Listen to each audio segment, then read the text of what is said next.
Here I sit again, where I sat in the past, wistfully looking back to the time when it all began. It was the beginning of the 7th century, when the Celtic missionary Gull built a small cell and a wooden church in the eastern part of Switzerland, right on the spot where our world-famous monastery with its Rococo church stands today. Gull sought the life of a hermit. He certainly never dreamed that our monastery would make his name immortal, that people would flock here to admire the illuminated manuscripts we have treasured in our library and archives since the early Middle Ages. St. Gallen, the town that grew up around our monastery, took its name from the founder, St. Gall. We were right in the centre then. Now we're situated on the periphery. That is also part of our history. It began in 612, the year in which the Irish missionary Columban and his follower Gull parted company. When Gull fell ill, Columban travelled on to Italy without him, leaving Gull alone at Lake Constance.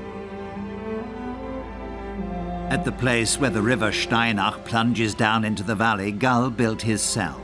Soon he was joined by fellow monks, and very nearly by a bear.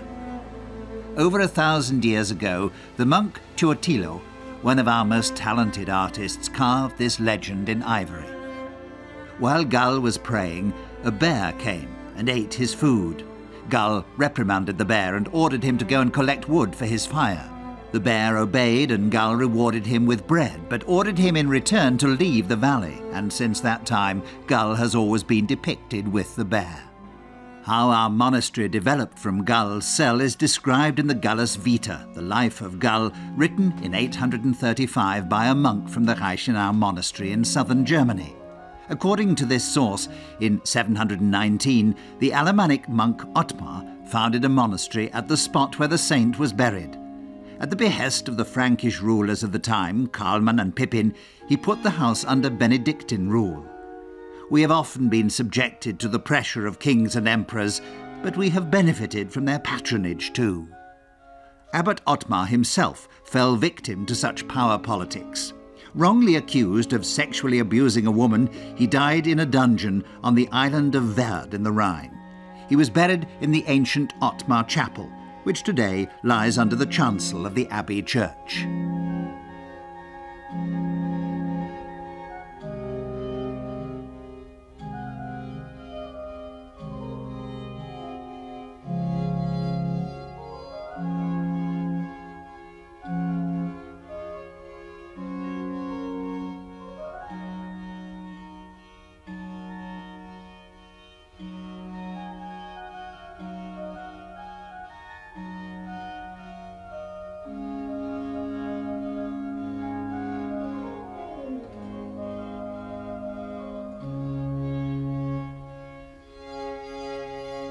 The Rococo Church is the last in a series of abbey churches built in the course of the following centuries.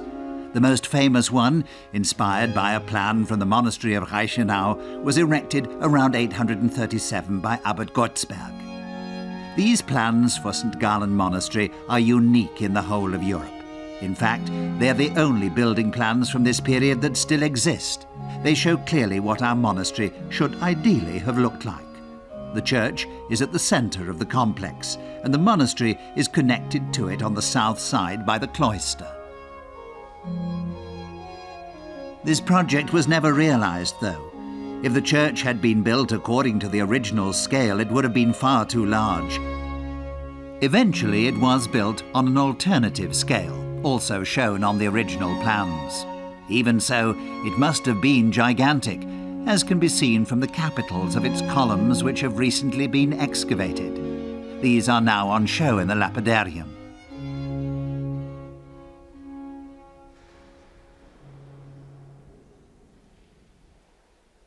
There was a time when our monastery was renowned for its piety, its art, and its learning. This was in the 9th and 10th centuries, and we refer to this period nostalgically as our Golden Age.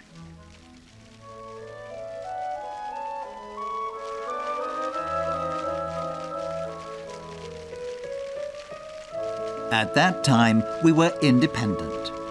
and the monastery grew rich. Benefactors made gifts of land and supported us with large sums of money. Countless documents attest to this, and they have all been preserved in the monastic archives. Up to 800 documents alone date from the period 740 to 960. Our priceless collection is unique in the whole world. The secular rulers guaranteed us protection and independence. This decree was issued by Ludwig the German in the 9th century. And this document, signed and sealed by Emperor Otto I, conferred on us market and coinage rights. One of our greatest treasures is the St. Gallen Profession Book. It contains entries showing the names of our first monks, together with the profession of their vows.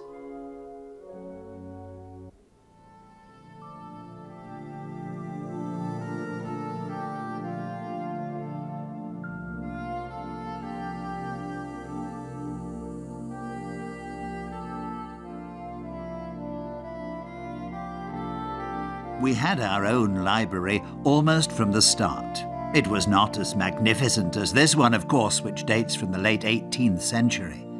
But we always collected books, not only liturgical texts, but scientific ones too. Beautiful copies were made in our scriptorium, and new versions and editions were produced. For us, study and prayer always went hand in hand.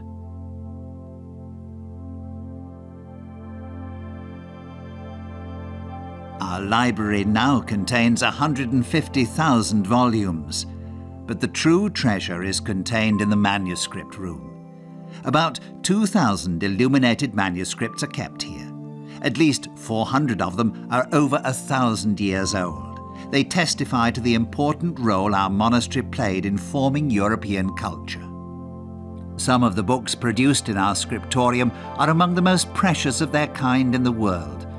The Golden Psalter, for instance, containing the 150 songs of King David. The illuminated initials are all in gold, and the miniatures are exquisitely executed. The most beautiful manuscript of all was produced by Fulchard. It was finished around the year 870. Set against a brilliant crimson background, each illuminated capital is a work of art in itself. The crimson paint is made from plants and was produced in the monastery.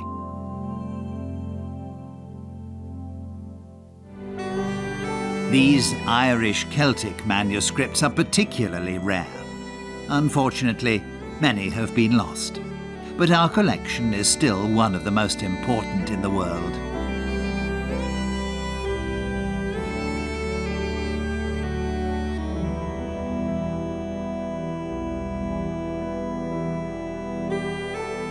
Another priceless possession is this Latin-German dictionary. Produced around the year 790, it is the oldest book in the German language.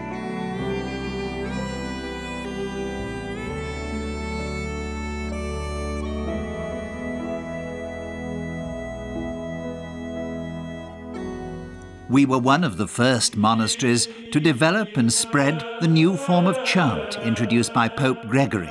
Here, a manuscript from the year 1000. This chant book is even older and more valuable. The signs above the text are known as neumi and were used for our musical notation.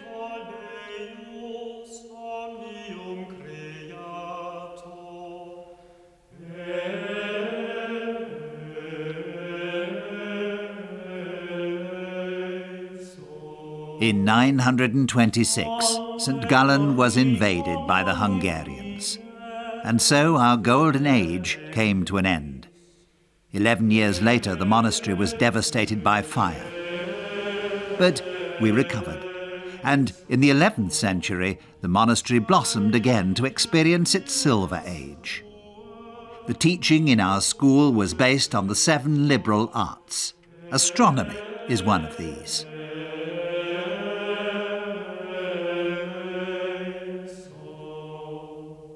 We also taught arithmetic, geometry and music, as these illustrations show. Such diagrams served as memory aids for the pupils. At the same time, we produced liturgical books and composed plain-song chants. By the end of the 15th century, the monastery had developed into a veritable small state, tightly organised and politically influential. This was mainly due to Abbot Ulrich Rösch, often called our second founder. Then came the Reformation, and the city of St. Gallen became Protestant under the leadership of the Swiss humanist Vadian. In 1529, our monastery was stormed by the citizens. We fled. But only 3 years later, we returned and took up our monastic lives again. The relief we felt at our return released new spiritual energy. Plans were made for a new abbey church and library, and at last building began in 1755.